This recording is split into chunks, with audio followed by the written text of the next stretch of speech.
Ils représentent 70% de la biomasse animale terrestre en zone tempérée et pourtant on a peu l'occasion de les observer.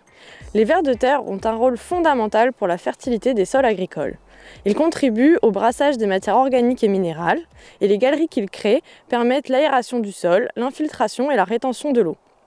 Ainsi, les vers de terre améliorent la qualité des sols agricoles sur le plan biologique, chimique et physique. Aujourd'hui, je vous propose de découvrir la méthode du test-bêche qui permet de les dénombrer dans vos parcelles.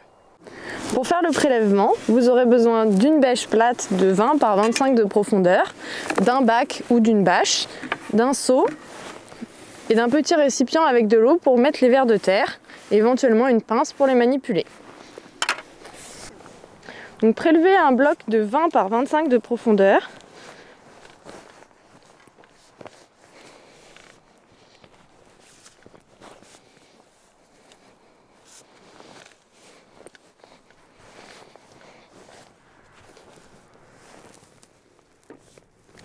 Déposez le bloc dans l'auge et si vous n'avez pas pu prélever tout le bloc d'un seul morceau, prélevez le reste du bloc.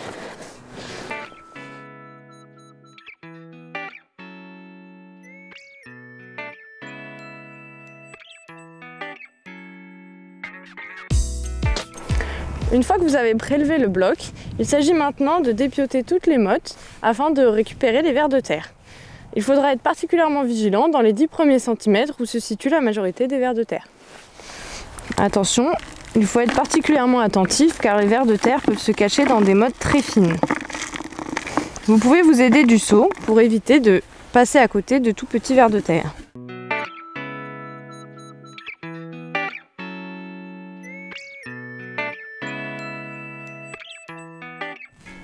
On classe les vers de terre en 3 catégories écologiques.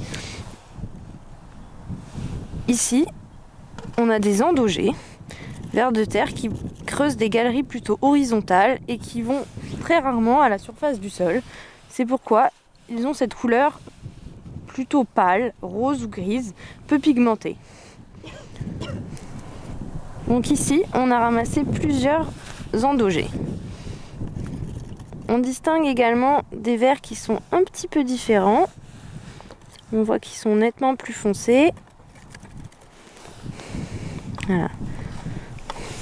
Ces vers de terre qui présentent un gradient avec une tête plus foncée et une queue plus pâle appartiennent au groupe des anéciques. Les anéciques sont des vers de terre qui peuvent être de très grande taille et ce sont eux qui creusent les galeries verticales et qui forment les turicules que l'on voit à la surface du sol.